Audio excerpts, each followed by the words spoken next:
bit to us in passing through the time away on our transit out to the moon. And it's rather odd to see it floating like this in Odyssey while it's playing the theme from 2001. April 13th, 1970. The mood could only be described as relaxed. Apollo 13, man's fifth lunar mission. The third, scheduled to land on the moon, continued its tranquil coast.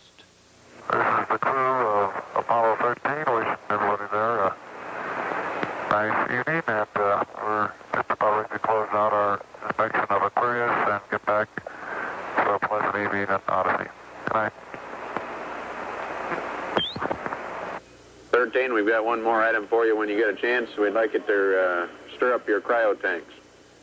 In addition, have Shaft and Trunnion for a look at the Comet Bennett if you need it. Okay, stand by. Okay, Houston, we've had a problem here. This is Houston. Say again, please. Yes, Houston, we've had a problem. We've had a main B bus undervolt. Roger, main B undervolt. Okay, stand by at 13. We're looking at it. And we had a pretty large bang associated with the caution and warning there. And as I recall, main B was the one that had a amp spike on it once before. In the interim here, we're starting to go ahead and button up the tunnel again. April 11th, 1970. Launch day. The crew of Apollo 13. Jim Lovell, commander and veteran of 3 previous missions. He had orbited the moon Christmas 1968 on Apollo 8. Fred Hayes, his first time up, lunar module pilot. Jack Swigert, command module pilot. 3 days ago, he was on the backup crew. Now he replaced Ken Mattingly. Mattingly had been dropped from the mission because he had been exposed to German measles. He would watch the launch from Houston's mission control. Auto sequence initiated, flight. Roger. Flight booster. Go. S4B pre-press complete. Roger. Flight booster. S1C pre-press complete. We're on internal power and we're go. Roger. How's it look, Econ? You got your space? Looks good, flight. Okay. MCC record us to flight speed. Ignition, flight. Roger. Roger. Clock start, flight. Roger. Let's go, all engines. Roger. Okay, Fido, how's it look? Looks good here, flight. Good agreement. Okay, booster, how do you look? S1C looks good, flight. Okay, Capcom, we go you on the ground. Okay, we go at 1, Capcom. Can't relieve it, flight. Roger.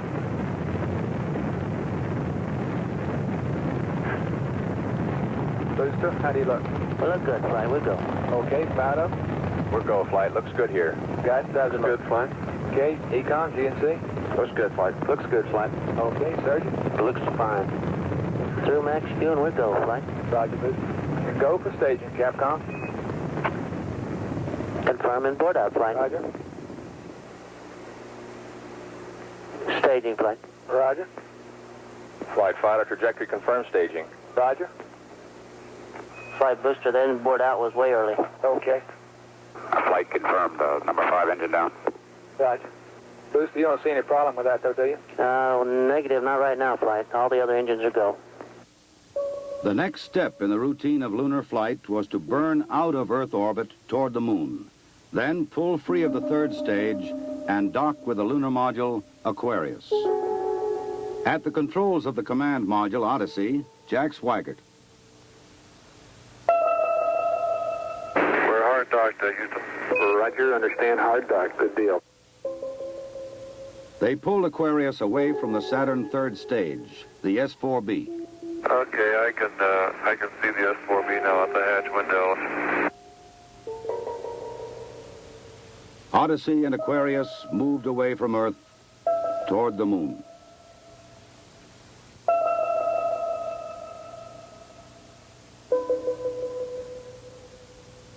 Okay, Houston, we've had a problem here. Flight guidance. Go, guidance. We've had a hardware restart. I don't know what it was. Houston, we've had a problem. We've had a main B bus undervolt. You see an AC bus undervolt there, guidance? Or Ecom? Negative, flight. I believe the crew reported it. We got a main B undervolt. We may have had an instrumentation problem, flight. Roger. And we had a pretty large bang associated with the caution and warning there. The sensation I had, that I had felt a vibration accompanying the bang, not a large vibration or shudder.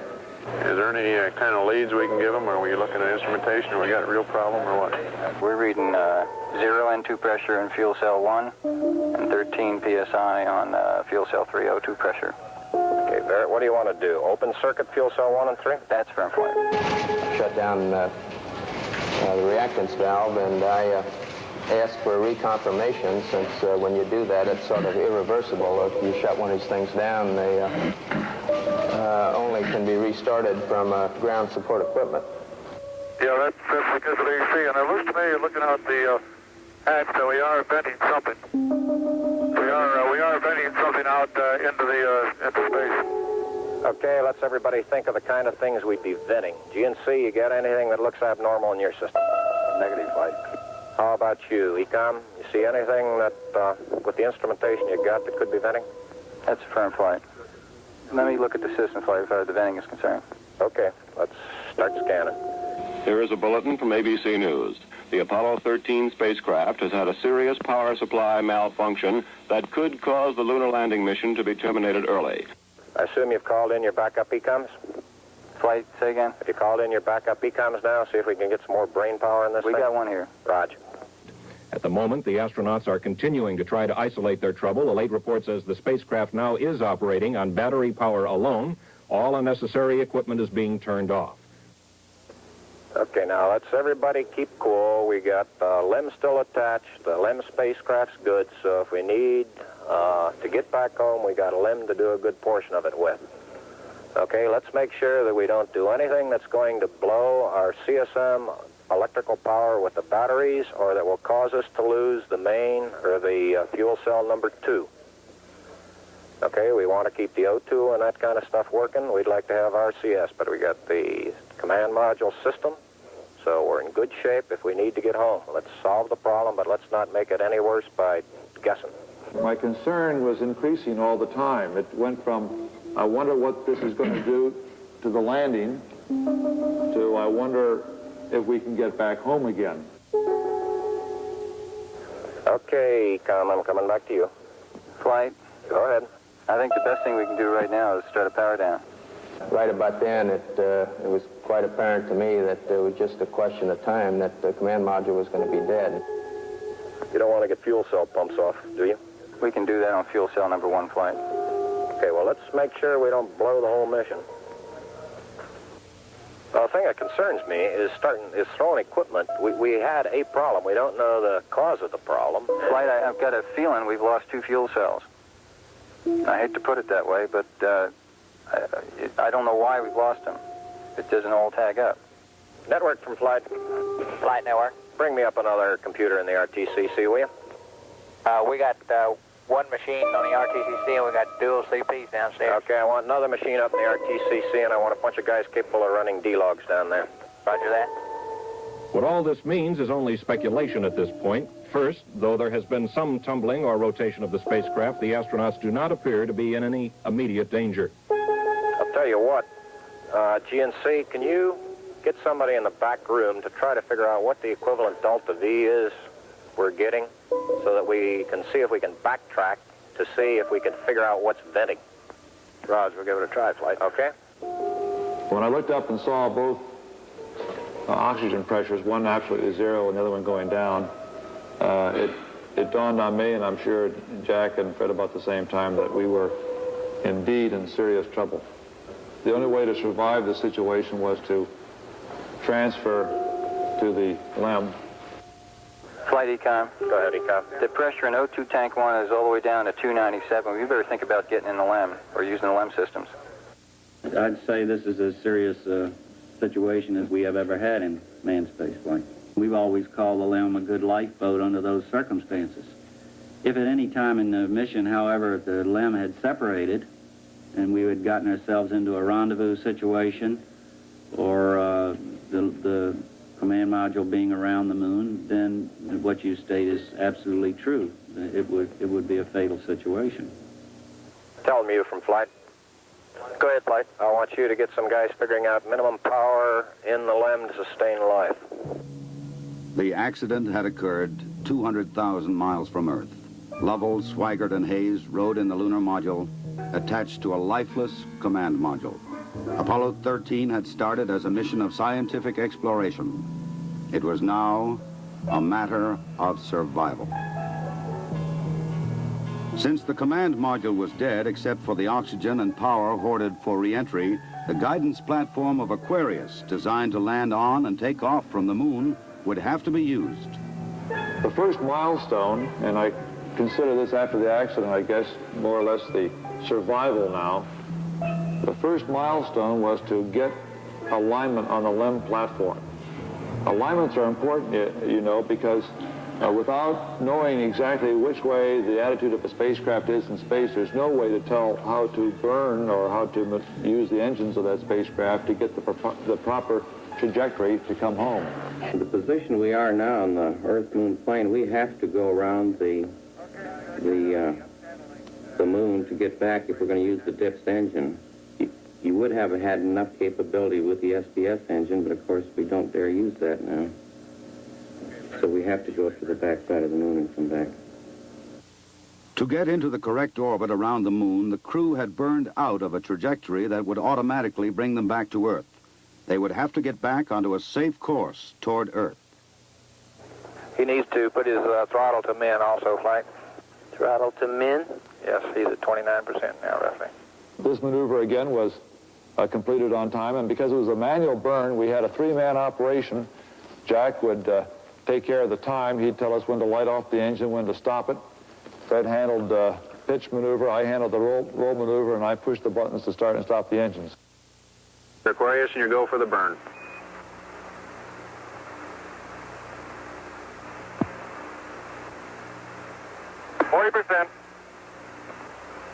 Okay, Aquarius, you're looking good. Auto shutdown. The first problem was solved. They were back on the path to Earth. But there were many other problems to be solved. From a building at Houston's Manned Spacecraft Center, systems experts coordinated the coast-to-coast effort to get the crew back. One of the big problems was consumables. There would be enough to eat and drink. But in space, there are other factors. Oxygen to breathe, electrical power to keep the spacecraft alive, water to cool the equipment and keep it operating. What we'll be doing till we get them back on the water is concentrating on everything that is their lives are dependent upon at the moment, rather than worrying about the accident, because there's nothing we can do about that now. It appears at the present time that everything is under control and that we have a safe situation at the moment. Hey, I want to say you guys are doing real good work. So are you guys, Jack.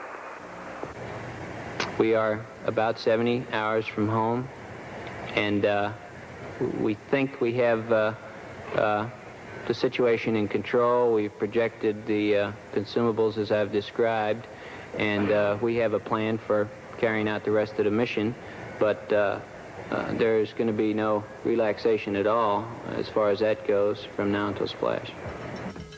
There was a key decision to be made before Apollo 13 went behind the moon.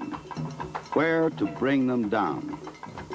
Their present course would take them to the Indian Ocean, where recovery would be difficult. A burn to bring them home quicker would take them to the Pacific Ocean near the recovery forces.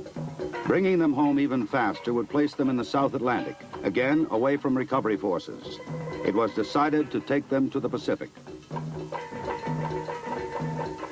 We've run these simulators both here and at the Cape and at the contractors that continuously ever since last night. We've tried to simulate virtually everything that we've had the crew to do that is non-normal that they've done, and we've proven most everything that we've been able to run on the simulator prior to passing it up to them. There may be some details we haven't done, but at least we've checked the feasibility of everything we've done, and we'll continue to do that. They passed 137 miles from the moon. For Lovell, it was the second time that he had seen the moon so near. But there was no time for contemplation. There was another critical burn coming. Okay, look, let's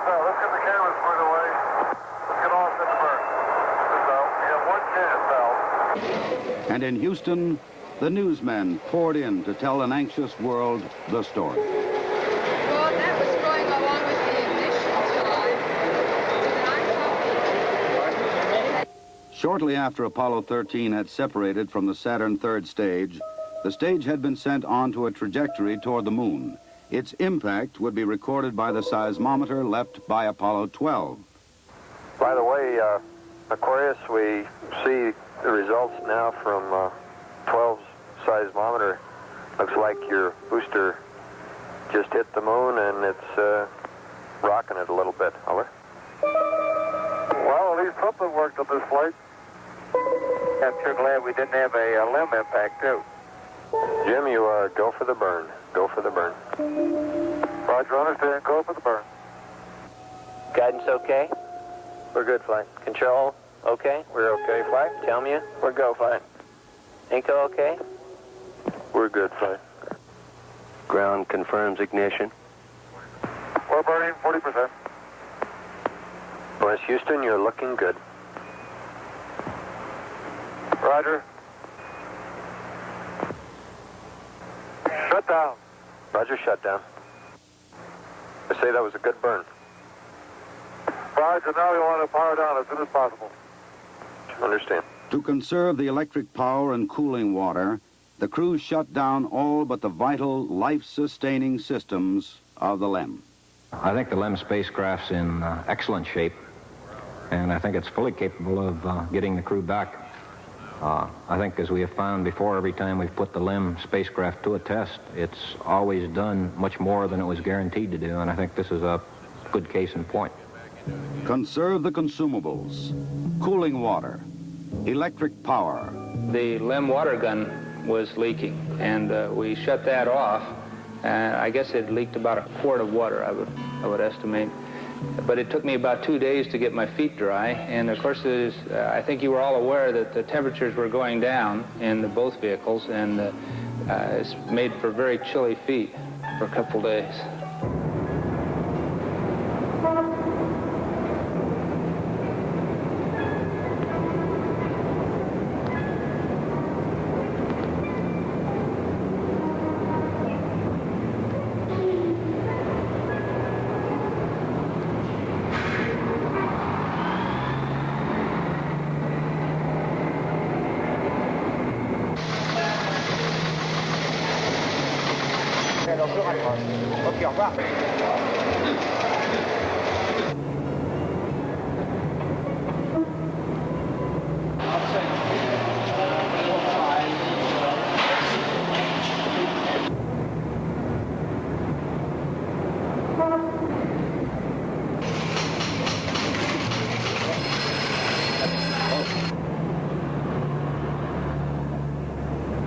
Lord, your astronauts will come back safe.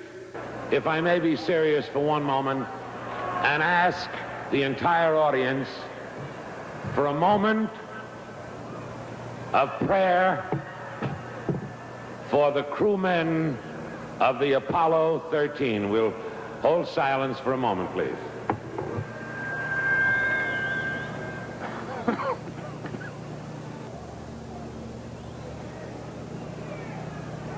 RCS-A stands at 62% and B at 62%. I feel we've gone a hell of a long time without any sleep. We're going to have to start thinking about getting people back to sleep again because I didn't get any sleep last night at all. Command module just slowly kept going down in temperature until I think just prior to reentry, it was down to about 38 degrees. And along with that, it was a sort of a chilling coldness. The walls were perspiring, the windows were completely wet, and it wasn't too healthy. I recall that we went in there to get some hot dogs one day, and it was like reaching into the freezer for the food.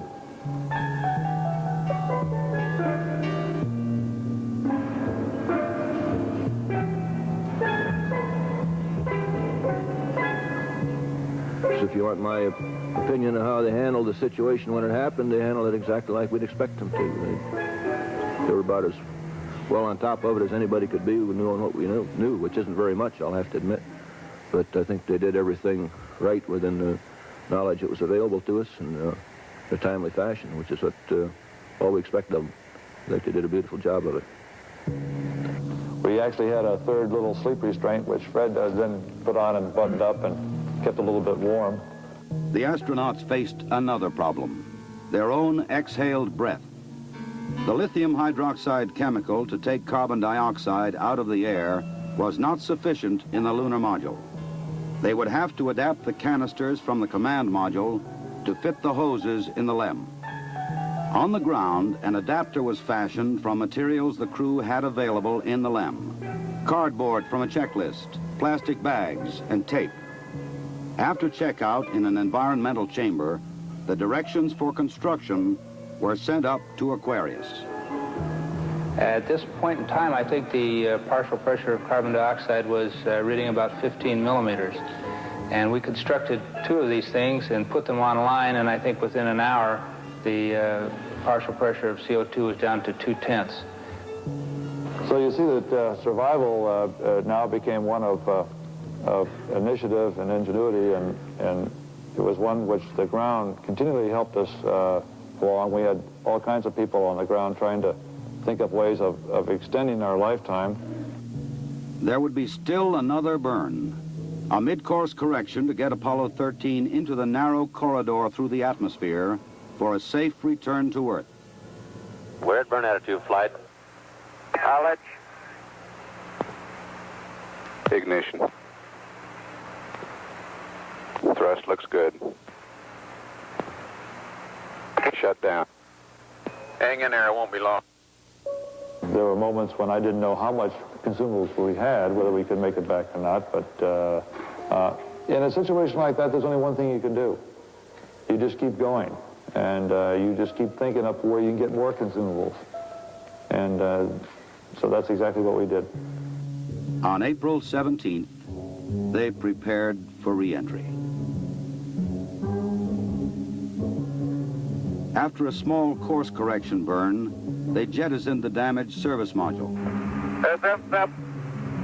Copy that. And there's one whole side of that spacecraft missing. Is that right? The whole panel is blown out, almost from the base to the engine. Really a mess. Man, that's unbelievable.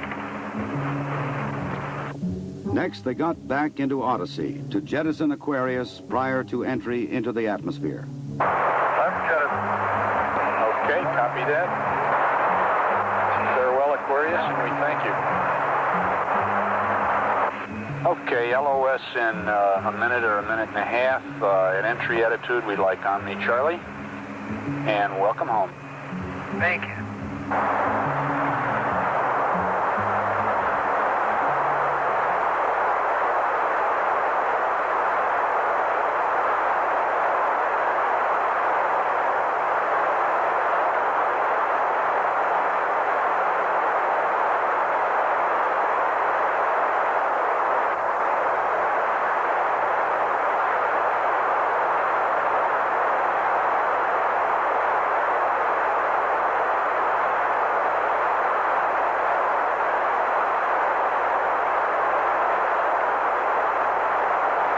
Odyssey Houston standing by, over.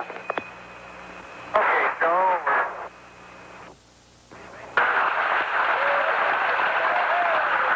Odyssey Houston, we show you on the mains. It really looks great.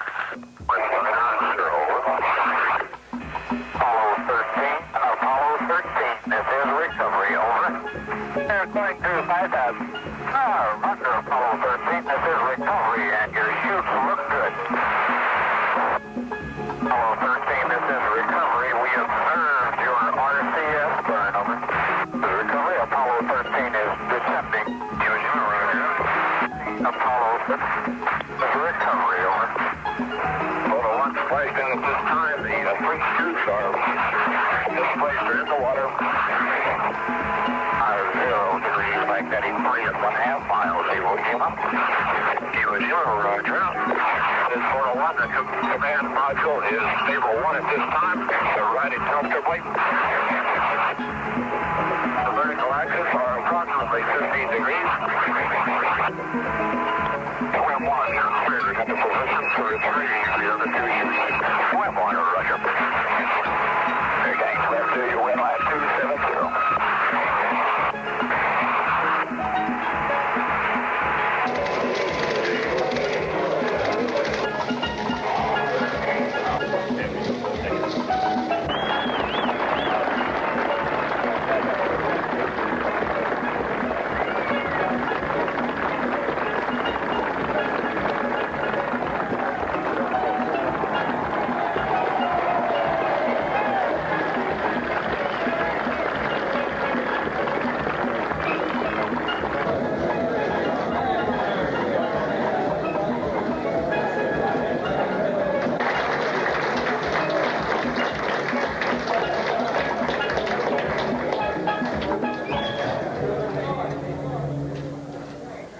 I recall, Captain, that when I spoke to you on the phone, you said that you regretted that you were unable to complete your mission. I hereby declare that this was a successful mission. From the start, the exploration of space has been hazardous adventure. The voyage of Apollo 13 dramatized its risks. The men of Apollo 13, by their poise and skill under the most intense kind of pressure, epitomized the character that accepts danger and surmounts it.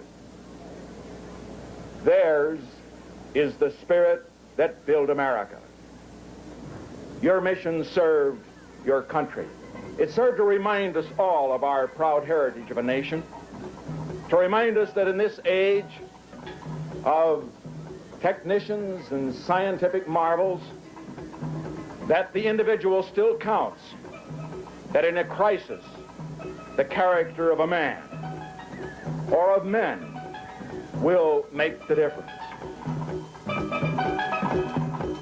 GNC. Go. Surgeon. Go. Procedures. Go. AFD. Go. Network. Go. Computer soup. Go. Raj, network, give me an amber. RTC on AFD conference. RTC on AFD conference. Okay, all flight controllers, let's play it cool.